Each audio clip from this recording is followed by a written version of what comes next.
ओम नमो भगवते वासुदेवाय। जय श्री हरि। आप सभी का हमारे YouTube चैनल पर हार्दिक स्वागत है। आज सुने वैशाख मास में पीपल सींचने की कहानी। एक बार एक गांव था, उसमें एक ननद भाभी थी। भाभी जहां भी जाती थी अपनी ननद को अपने साथ रखती थी, क्योंकि जब उसकी सास मरी तो उसने अपनी बहू से वचन लिया था कि मेरी बेटी का अपने बच्चों की तरह ध्यान रखना, इसको कभी दुख मत देना। इसलिए भाभी अपनी ननद का पूरा ध्यान रखती थी। तब एक बार की बात है, भाभी ने वैशाख मास का स्नान और व्रत किया तो वह रोज पीपल सींचने जाती थी, तो अपनी ननद को भी अपने साथ ले जाती थी। भाभी जैसे पूजा करती कुंवारी ननद वैसे ही पूजा करती थी। भाभी अपने मन में हाथ जोड़कर विनती करती कि हे पीपल देवता, मुझे एक पुत्र देना। तो ननद भी हाथ जोड़कर मन में कहती कि हे पीपल देवता, जो आप मेरी भाभी को दो वही मुझे देना। इस तरह पूरे वैशाख मास में ननद भाभी ने पीपल के पेड़ की पूजा करी और मन्नत मांगी। तब पीपल देवता सोच में पड़ गए कि भाभी को तो मैं पुत्र दे दूंगा, लेकिन कुंवारी लड़की को पुत्र कैसे दूं।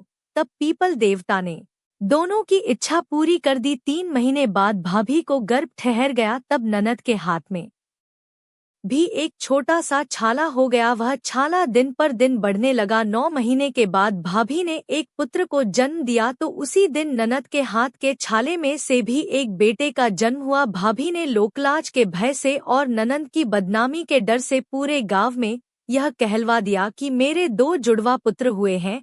भाभी ने अपने पति से भी यह बात छुपाई। इस तरह समय बीतने लगा। तब साल भर बाद एक दिन भाभी कुएं पर पानी भरने गई, तो उसने अपने ननद से कहा कि दोनों बच्चों का ध्यान रखना। तभी ननद वाला लड़का रोने लगा, तो उसने उसे झूले में सुलाकर लोरी सुनाने लगी कि बिना पाप का कान जी बोल कहाँ से आया जी। बार बार वह यही लाइन दोहरा रही। उसका भाई वहीं बैठा था। जब भाई ने यह सुना तो उसे बड़ा अटपटा लगा। उसने सोचा कि बहन से पूछना ठीक नहीं है अपनी पत्नी से ही पूछूंगा। कि तभी उसकी पत्नी कुएं से पानी लेकर आ गई। तब उसने अपनी पत्नी से कहा कि मेरी बहन दोनों बच्चों को झूला झूला रही थी कि तभी हमारा एक बच्चा रोने लगा, तो मेरी बहन एक लोरी गाने लगी और बोली कि बिना बाप का कान जी बोल कहाँ से आया जी, जबकि मैं तो जिंदा हूँ, फिर यह ऐसी लोरी क्यों सुना रही थी। तब पत्नी ने अपने पति को समझाते हुए कहा कि यह तो बच्ची है, ऐसे ही बोल दिया होगा, आप इसकी बातों पर ध्यान मत दीजिए। उस समय पत्नी बोलते समय अपनी नजरें चुरा रही थी। उसके पति को शक हुआ। उसने अपने पत्नी को डांटते हुए कहा कि सच सच बता, क्या बात है। तो उसकी पत्नी की हिम्मत टूट गई। उसने अपने पति को पूरी सच्चाई बता दी। उसी समय उसके पति ने अपने भांजे को उठाया और गांव के बाहर पीपल के पेड़ के पास ले गया और पीपल देवता से हाथ जोड़कर बोलने लगा कि हे पीपल देवता, मेरी बहन तो नासमर्थ थी, जो उसने मांगा वह उसे नहीं मांगना चाहिए था, लेकिन हे पीपल देवता, अब आप अपनी अमानत वापस ले लीजिए। अगर गांव में यह बात फैल गई कि कुंवारी लड़की के बेटा हुआ है तो मेरी बहन की पूरे गांव में जगह हसाई हो जाएगी, कोई भी मेरी बहन से ब्याह नहीं करेगा। ऐसा कहकर भाई करुण रुदन करने लगा। उसके करुण रुदन को सुनकर पीपल देवता का हृदय पिघल गया। तभी पीपल के पेड़ के 2 फाड़ हो गए और वह बच्चा उस पेड़ में समा गया। उसके बाद पीपल का पेड़ वापस जुड़ गया, लेकिन पेड़ के आसपास चबूतरे पर बहुत बड़ी दरार पड़ गई। उसके बाद भाई वापस घर आ गया। उसने आते ही अपनी बहन के लिए योग्य वर ढूंढने में लग गया। सुबह जब गांव वालों ने पीपल के पेड़ के पास चबूतरे पर भारी दरार देखी तो सभी लोग तरह तरह की बातें करने लगे। कोई कह रहा था कि पीपल के पेड़ में से भगवान विष्णु और माता लक्ष्मी प्रकट हुए होंगे, तो कोई कह रहा था कि पीपल के पेड़ में शनिदेव प्रकट हुए होंगे। कोई कह रहा था कि यहाँ भूत पिशाच आते होंगे। जितनी मुंह उतनी बातें होने लगी। कुछ दिन तक लोगों ने बातें करी, किंतु समय सब चीजें भुला देता है। इस तरह समय बीतने लगा। तब एक दिन भाई ने अपने घर में हवन करवाया। पूरे गांव को हवन में आहुति देने के लिए बुलाया। गांव के सभी लोग आए। काशी बनारस से 11 पंडितों को बुलाया गया। यज्ञ में आहुति दी जा रही थी। घी का पूरा डिब्बा उसमें उड़ेल दिया, लेकिन आहुति प्रकट ही नहीं हो रही थी। तब किसी ने भाई से कहा कि आप भी कोई बहन बेटी बुआ भांजी हो तो उसे बुलाओ। भाई ने कहा कि मेरे तो एक ही बहन है जो मेरे पास रहती है और कोई मेरा नहीं। बहन से भी आहुति दिलवाई गई, लेकिन फिर भी यज्ञ में धुआं ही धुआं निकल रहा था, ज्योति ही प्रकट नहीं हो रही थी। तब गांव के सरपंच ने भाई से कहा कि पुत्र, यह तो बहुत बड़ा अपशकुन है, किसी पंडित महात्मा से पूछना होगा। तब गांव के बाहर से एक महान वेद शास्त्रों के ज्ञाता एक पंडित जी को बुलवाया गया। उन्हें पूरी बात बताई गई। वे पंडित जी बड़े ही ज्ञानी महात्मा थे, त्रिकालदर्शी थे, आगे पीछे की उन्हें सभी बातें दिखाई देती थी। वे वर्तमान, भविष्यकाल और भूतकाल की सारी बातों को देख सकते थे। तब उन्होंने थोड़ी देर के लिए आंखें बंद करी, ध्यान लगाया और फिर उन्होंने सारी बात पता कर ली। तब पंडित जी ने भाई से कहा कि हे पुत्र, तुम अपने भांजे को लेकर आओ। जब तुम्हारा भांजा इस यज्ञ में आहुति देगा तभी जोत आएगी। तब भाई ने कहा कि मेरे कोई भांजा नहीं, मेरी तो बहन अभी तक कुंवारी है, तो भांजा कहाँ से आएगा। तब उसी पंडित ने कहा कि पीपल देवता ने तुम्हारी बहन को पुत्र दिया था, तुम उसी भांजे को लेकर आओ, तभी तुम्हारा यज्ञ पूर्ण होगा। तब सभी गांव वालों ने भाई से पूछा। भाई ने सभी गांव वालों को पूरी सच्चाई बता दी। तब गांव वाले भाई को समझाते हुए बोले कि पुत्र, इसमें शर्मिंदा की कोई बात नहीं, पीपल देवता ने तुम्हारी बहन को पुत्र दिया है, ऐसी किस्मत हर किसी को नहीं मिलती। तब सभी गांव वाले, सरपंच, पंडित, भाभी, ननद और उसका भाई ढोल नगाड़े के साथ पीपल देवता के गीत गाते हुए पीपल के पेड़ के पास पहुंचे। तब भाई ने पीपल देवता से अपनी गलती की माफी मांगी और कहा कि हे पीपल देवता, मैंने बदनामी के डर से अपना भांजा आपको सौंप दिया था, लेकिन आज मैं खुद अपना भांजा आपसे वापस मांगने आया हूँ।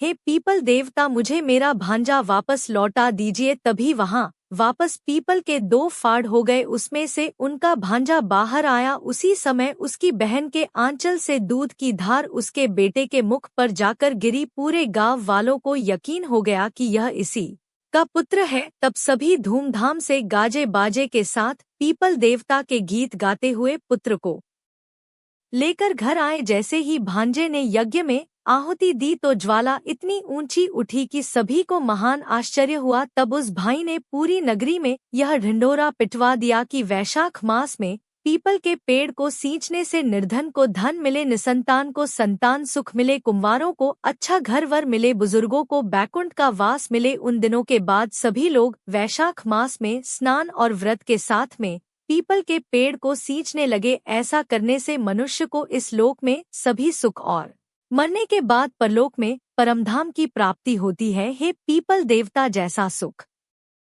आपने ननद भाभी को दिया वैसा सबको देना। कहानी कहने वाले, सुनने वाले और हुंकारा भरने वाले को देना। तो प्रेम से बोले पीपल देवता की जय हो, विष्णु भगवान की जय हो। अब आइए सुने वैशाख मास में पीपल और तुलसी सींचने की यह कहानी। वैशाख मास में व्रत, स्नान और पूजा के साथ बड़ पीपल और आंकड़े के पेड़ को सींचने का बहुत पुण्य फल प्राप्त होता है। वैशाख मास में अगर आप रोज सुबह स्नान आदि करने के बाद भगवान माधव की पूजा करेंगे और बड़ पीपल और आंकड़े के पेड़ को सींच कर दिया पाती करें, तो आपको इसका चमत्कारिक फल प्राप्त होगा। पूरे वैशाख मास में पीपल और आंकड़े के पेड़ को सींचकर आप इन कहानियों को जरूर सुने। बहुत समय पहले नर्मदा नदी के तट पर बहुत पुराना एक छोटा सा गांव था। उस गांव में एक बुजुर्ग वैश्य दंपत्ति अपने दो बेटा बहुओं के साथ रहते थे। उस वैश्य का नित्य का नियम था कि वह रोज नर्मदा घाट पर जाकर स्नान करता था और वहीं से एक लोटा जल लेकर सूरज भगवान को अर्घ देता था। वहीं पर पीपल और आंकड़े के पेड़ को सींचता था। एक बार की बात है, वैशाख मास लगने वाला था तो वैश्य ने अपनी पत्नी से कहा कि भाग्यवान, मेरी तबीयत कुछ दिनों से ठीक नहीं है, कल से वैशाख मास भी लगने वाला है, मुझे लगता है कि मेरा नर्मदा तट पर जाकर स्नान करने का नियम टूट जाएगा। तब उस वैश्य की पत्नी ने अपने पति से कहा, आप इतने दुखी और परेशान क्यों होते हैं? भगवान की कृपा से हमारे दो बेटे बहुएं हैं, आप अपने दोनों बेटा और बहुओं से कह दो, उनमें से कोई ना कोई आपको नर्मदा नदी पर से पानी का घड़ा लाकर आपको दे देगा। तब वैश्य बोला कि भाग्यवान, इस बार मेरा मन करता है कि हम जोड़े से वैशाख स्नान करें। तब भैंस की पत्नी बोली कि आपने तो मेरे मन की बात कही है, हम दोनों जरूर वैशाख स्नान जोड़े से करेंगे। तब वैश्य दंपति ने अपने दोनों बेटा बहुओं को अपने पास बुलाया और अपने मन की बात कही। तब वैसे दंपति का बड़ा बेटा बोला कि पिताजी, आपको तो ज्ञात ही है, मैं नौकरी के लिए दूसरे शहर में अप डाउन करता हूँ, सवेरे ही 5 बजे घर से निकल जाता हूँ, तो मैं यह काम नहीं कर पाऊंगा। तब बड़ी बहू बोली कि माँ, पिताजी, मुझे भी सुबह सुबह इनका टिफिन तैयार करना होता है, तो मैं भी नर्मदा नदी से आपको पानी का घड़ा लाकर नहीं दे पाऊंगी, क्योंकि एक दिन की बात होती तो मैं निभा भी लेती, लेकिन पूरे वैशाख मास में मैं यह नियम नहीं निभा पाऊंगी। तब वैसे दंपति के छोटे बेटा बहू बोले कि माँ, पिताजी, आप चिंता मत कीजिए, हम दोनों ही आपको एक एक घड़ा पानी का नर्मदा नदी के तट से लाकर दे देंगे, आप दोनों जरूर वैशाख स्नान करो। ऐसा कहकर दोनों बेटा बहू अपने अपने कमरों में चले गए। तब वैश्य का छोटा बेटा अपनी पत्नी से बोला कि सुशीला, मेरे मन में एक विचार आया है कि जब हम दोनों नर्मदा के तट पर एक एक घड़ा पानी का माँ और पिताजी के लिए लाएंगे, तो क्यों ना हम दोनों भी वैशाख स्नान जोड़े से करें। तब उसकी पत्नी ने कहा, यह तो आपने मेरे मन की बात कही है, हम दोनों भी जोड़े से वैशाख स्नान करेंगे। तब उन दोनों ने जाकर अपने माँ और पिताजी से कहा कि माँ, पिताजी, आपके साथ हम भी जोड़े से वैशाख स्नान करेंगे। यह सुनकर वैश्य दंपति को बड़ी प्रसन्नता हुई। अब दूसरे दिन सुबह 4 बजे ही वैश्य दंपति के छोटे बेटा बहू नर्मदा के घाट पर पहुंच गए। स्नान करने के बाद दोनों ही एक एक घड़ा पानी का लाकर अपने माता पिता को दे दिया। तब वैश्य दंपति ने घड़े में से पहले 1 लोटा जल निकाल कर रख लिया और शेष जल से स्नान किया। फिर लोटे के जल से सूरज भगवान को अर्घ्य दिया और फिर वह पीपल व आंकड़े के पेड़ को नर्मदा के जल से सींचा, पूजा करी और 5 परिक्रमा करी। पहले के जमाने में घरों के आंगन में ही बड़ पीपल और नीम और आंकड़े के पेड़ हुआ करते थे। जब वैश्य दंपति स्नान कर लेते तो छोटी बहू सुशीला उनके कपड़ों को धोकर आंगन में सुखा देती और फिर चाय बनाकर अपने सास ससुर को नाश्ता खाना आदि देती। इस तरह पूरा वैशाख मास बीत गया। जब वैशाख पूर्णिमा का दिन आया तो वैश्य दंपति ने अपने छोटा बेटा बहू से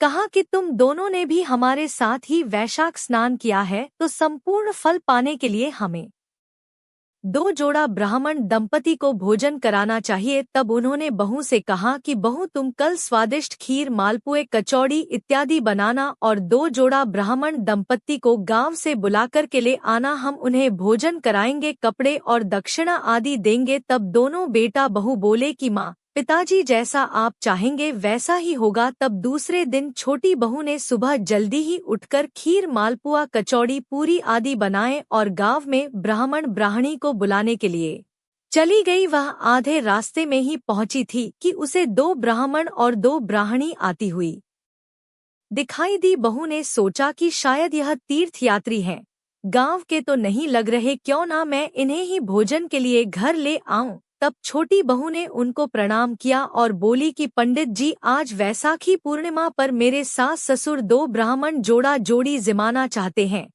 कृपया आप मेरे साथ मेरे घर भोजन करने के लिए चलिए। तब वह पंडित और पंडितायन बोले कि पुत्री, हम तो तीर्थयात्री हैं, हमें भोजन मिल जाए, इससे बड़ी बात और क्या हो सकती है। तब वैश्य की छोटी बहू उनको घर लेकर आई, उनके लिए आसन लगाया, चौकी लगाई, पानी का लोटा भरकर रखा, भोजन का थाल परोसा, सभी ने भरपेट भोजन खाया। फिर वैश्य दंपति ने उन्हें कपड़े और दक्षिणा दी। तब वे दोनों ब्राह्मण और ब्राह्मणी सबको ढेरों आशीर्वाद दिए। तभी वैश्य दंपति अपने बेटा बहू से बोले कि इनके चरण धोने के लिए जल लेकर आओ। तब बेटा बहू जल की झारी लेने के लिए अंदर चले गए और वैश्य दंपति चरण पोंछने के लिए गमछा लेने के लिए कमरे में अंदर चले गए। पीछे से वे ब्राह्मण दंपति, जो कि भगवान राम, माता सीता, विष्णु जी और माता लक्ष्मी थे, वे ब्राह्मण और ब्राह्मणी का वेश धर के वैश्य दंपति और उसके बेटा बहू को वैशाख स्नान व पीपल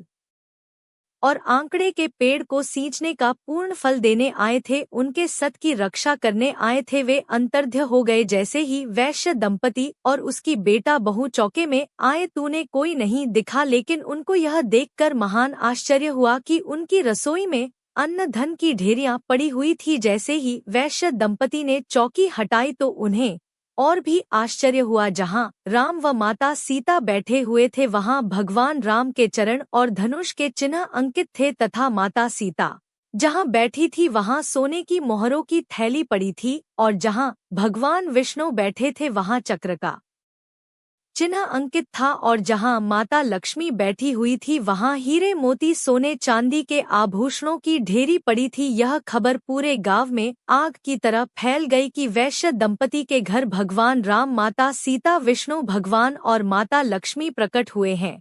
तो वैश्य दंपति के घर लोगों के दर्शनों का तांता लग गया। जब वैश्य दंपति के बड़े बेटा बहू को पता चला तो उन्हें बहुत दुख हुआ कि अगर हम भी वैशाख स्नान करते और माँ पिताजी के लिए नर्मदा का जल स्नान के लिए लाकर देते तो आज हमें भी भगवान दर्शन देते। उस दिन वैसे दंपति ने पूरे गांव में यह ढिंढोरा पिटवा दिया कि पूरे वैशाख मास में स्नान करने, बड़ पीपल और आंकड़े की पेड़ की पूजा करने से घर से दरिद्रता दूर हो जाती है, घर में अन्न धन सुख समृद्धि बढ़ती है। तो प्रेम से बोले विष्णु भगवान की जय हो। अब आइए सुने पीपल सींचने की तीसरी पौराणिक कथा। एक बार एक गांव में एक बुजुर्ग ब्राह्मण दंपत्ति थे। उनकी शादी को अनेक बरस हो गए लेकिन उन्हें औलाद सुख की प्राप्ति नहीं हुई। वे पूरे वैशाख मास में पीपल और आंकड़े के पेड़ को सींचने 100 कोस दूर जाते थे। पूरे महीने कथा कहानियों को सुनते, मंदिरों के दर्शन करते और एक समय भोजन खाते थे। रोज कई कोस दूर जाना, फिर वापस घर आकर भोजन बनाना। दोनों ब्राह्मण दंपति थक जाते थे। तब एक दिन ब्राह्मणी अपने पति से बोली कि हे स्वामी, अगर हमारी बहू होती तो पीछे से घर का सारा कामकाज कर लेती, हमें रोटी बनी हुई मिलती, वह हमारे पाँव दबाती। तब ब्राह्मण बोला कि अरे भाग्यवान, बिना बेटे के भी कोई बहू आती है क्या? यह सुनकर ब्राह्मणी दुखी हो गई। ब्राह्मणी बोली कि पास पड़ोसी और रिश्तेदार तो ताने देते ही थे, आज तो आपने भी मुझे ताना दे दिया। तो ब्राह्मण बोला कि भाग्यवान, मैं तुझे ताना नहीं दे रहा परंतु तुम्हें सच बता रहा हूँ। थोड़ी देर के बाद ब्राह्मणी अपने पति से बोली कि हमारे पास इतना धन है, हमारे मरने के बाद इस धन का क्या होगा? कौन हमारा उत्तराधिकारी होगा? तो ब्राह्मणी बोली कि हे स्वामी, आप ऐसा उपाय कीजिए कि आप यह सारा धन दौलत दे दीजिए और मुझे तो एक बहू लाकर दे दीजिए। कुछ सोचकर ब्राह्मण बोला कि हे ब्राह्मणी, हमारे गाँव के आसपास के 10 गाँव वालों को तो मालूम है कि हमारी कोई औलाद नहीं, परंतु मैं तुम्हारा मन रखने के लिए किसी अनजान गांव में जाता हूँ और कोशिश करके देखता हूँ। तब ब्राह्मणी ने अपने पति को रास्ते के लिए आटा डाल दिया और आटे में सोने के सिक्के छिपा दिए। दूसरे दिन ब्राह्मण आटा दाल लेकर दूर नगरी में अनजान गांव में पहुंच गया। वहां 5-6 लड़कियां मिट्टी में घर बनाकर खेल रही थी। ब्राह्मण जैसे ही उन लड़कियों के पास में गया, वे सभी लड़कियां अनजान इंसान को देखकर भागने लगी, लेकिन उनमें से एक लड़की बड़ी ही समझदार थी। वह ब्राह्मण को देखकर भागी नहीं बल्कि अपनी सहेलियों से बोली कि अरे तुम क्यों इन्हें देखकर भाग रही हो? क्या यह कोई भूत प्रेत है? यह भी कोई भले इंसान होंगे, यह भी यहाँ किसी से मिलने आए होंगे। उस लड़की की बात सुनकर ब्राह्मण मन ही मन सोचने लगा कि यह लड़की बड़ी ही समझदार है, यही मेरी बहू बनने के लायक है। तब थोड़ी देर के बाद संध्या हो गई, सभी लड़कियां अपने अपने घर जा रही थी। तब ब्राह्मण उस लड़की के साथ साथ उसके पीछे उसके घर तक पहुंच गया। तब वह लड़की अपनी माँ के पास गई और बोली कि माँ, कोई अनजान व्यक्ति हमारे घर के बाहर खड़ा है। तभी उसकी माँ बाहर आई और पूछने लगी कि हे ब्राह्मण देवता, आप कौन हैं और आप यहाँ किस लिए आए हैं? तो ब्राह्मण ने कहा कि मैं यहाँ अपने बेटे के लिए लड़की देखने आया था, संध्या हो गई है इसलिए मैं आपके घर के बाहर बैठा हूँ। क्या मुझे आपके घर में आसरा मिलेगा? सुबह होते ही मैं यहाँ से चला जाऊंगा। लड़की की माँ बोली जरूर मिलेगा, आप बैठिए, मैं आपके लिए भोजन लेकर आती हूँ। तो ब्राह्मण बोला कि मैं आटा और दाल तो अपने साथ लेकर आया हूँ, आप मेरे आटे से रोटियां बना दीजिए। तब ब्राह्मण ने आटा और दाल की पोटली लड़की की माँ को पकड़ा दिया। लड़की की माँ आटा और दाल लेकर घर के भीतर गई और पोटली में से आटा निकाल के आटा छानने लगी तो उसमें से 10 सोने के सिक्के देखकर लड़की की माँ के मन में लालच आ गया। वह मन ही मन सोचने लगी कि जिसके आटे में सोने के सिक्के पड़े हैं वह कितने अमीर होंगे, क्यों ना मैं अपनी लड़की की शादी इनके बेटे से करवा दूं। भोजन बनाकर लड़की की माँ ब्राह्मण को भोजन परोसने लगी और बातों ही बातों में बोली कि हे ब्राह्मण देवता, मेरी भी एक विवाह लायक लड़की है, अगर आप चाहे तो अपने बेटे का विवाह मेरी लड़की से करवा सकते हैं। तो ब्राह्मण बोला कि हे कल्याणी, मेरा बेटा तो काशी पढ़ने गया है, पढ़ाई पूरी करके ही घर वापस आएगा, अगर आप मुनासिब समझे तो खंडिया की तलवार से अपनी बेटी की शादी करवा दीजिए। तो लड़की की मां हामी भर दी, तब खांडिया की तलवार से लड़की की शादी करवा दी। ब्राह्मण बहू लेकर घर आ गया और घर का दरवाजा खटखटाने लगा और बोला कि अरे भाग्यवान, दरवाजा खोलो, देखो तो मैं तुम्हारे लिए बहू लेकर आया हूँ। तो ब्राह्मणी भीतर से ही बोली कि पड़ोसी और रिश्तेदार तो ताने देते ही थे, अब तो आप भी मुझे बार बार ताने दे रहे हैं।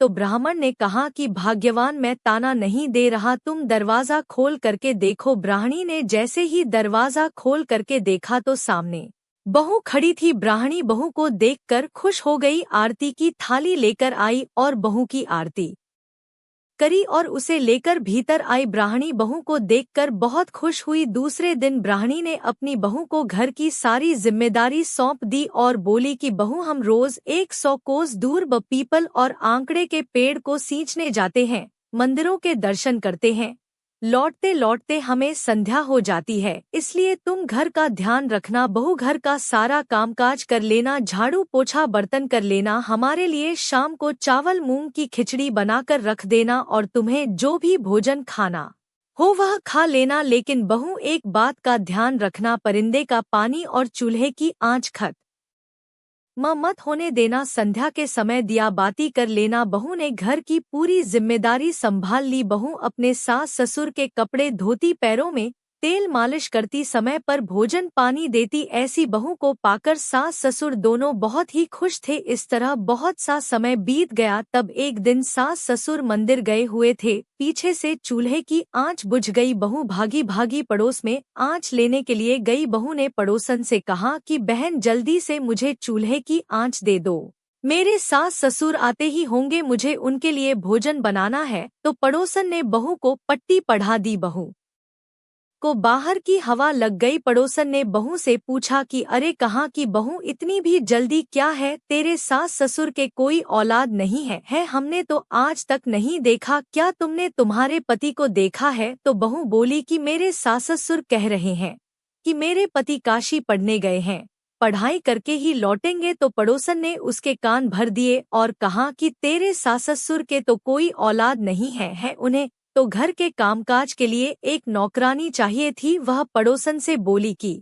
बहन, अब मैं क्या करूं? तो पड़ोसन ने सीख दी कि संध्या को दिया बाती मत करना, अलूना भोजन बना के रख देना, खिचड़ी और दाल में कंकर डाल देना, और जब कल तेरे सास ससुर मंदिर जाने लगे तो घर की चाबी मांग लेना। फिर क्या था, बहू पड़ोसन की सिखाई सीख में आ गई। उस दिन शाम को सासुर जब घर आ रहे थे तो उन्हें दूर से ही घर में अंधेरा दिखाई दिया। सास अपने पति से बोली कि हे स्वामी, आज हमारे घर में अंधेरा क्यों हो रहा है? सास ससुर को कुछ अंदेशा हुआ। घर आते ही सास ने बहू से कहा कि अरे बहू, आज तुमने दिया बाती क्यों नहीं किया? आज हमारे घर में अंधेरा क्यों रखा है? तो बहू अपने सास ससुर से बोली कि आपको तो आज अंधेरा दिखाई दे रहा है, मेरा तो पूरा जीवन ही अंधेरे में हो गया है। यह सुनकर उनके सासुर चुप रह गए। फिर वे खाना खाने बैठे तो उन्हें खाना अलूना मिला, खिचड़ी में उनके कंकर आ गए। तब सास ससुर फिर से बोले कि बहू, आज तो भोजन अलूना है, भोजन में तुमने नमक नहीं डाला और खिचड़ी में भी कंकर आ रहे हैं। तो बहू फिर से नाराज होते हुए बोली कि एक दिन अलूना भोजन खा लोगे तो कुछ नहीं बिगड़ेगा, आप दोनों ने तो मेरा पूरा जीवन ही अलूना कर दिया है। यह सुनकर सासुर चुप हो गए, चुपचाप भोजन खाकर सोने चले गए। तब सास अपने पति से बोली कि हे स्वामी, मुझे लगता है बहू को बाहर की हवा लग गई है। ससुर अपनी पत्नी से बोले, मुझे तो पहले ही मालूम था, एक ना एक दिन ऐसा होकर ही रहेगा। सुबह जब सास ससुर सोकर उठे तो ना तो उन्हें बहू ने पानी दिया ना तो चाय बना के दी। जब सास ससुर मंदिर जाने लगे तो बहू ने उनसे घर की चाबी मांगी। सास ने चाबी देने से इनकार कर दिया तो ससुर अपनी पत्नी को समझाते हुए बोला कि अरे भाग्यवान, यह सब कुछ हमारे मरने के बाद भी इसी का है, कल भी इसी का रहेगा। कल जो हम इसे चाबी देते तो तुम आज ही इसे संभला दो। सास ससुर चाबी देकर मंदिर चले गए। उस दिन ब्राह्मण ब्राह्मणी का एकादशी का उपवास था। वे पीपल आंकड़े के पेड़ को सींचने और कहानी सुनने चले गए। पीछे से बहू ने घर के सभी कमरों के ताले खोल खोल कर देखना शुरू किया। पहले कमरे को खोला तो उसमें अन्न के भंडार भरे थे, दूसरे कमरे में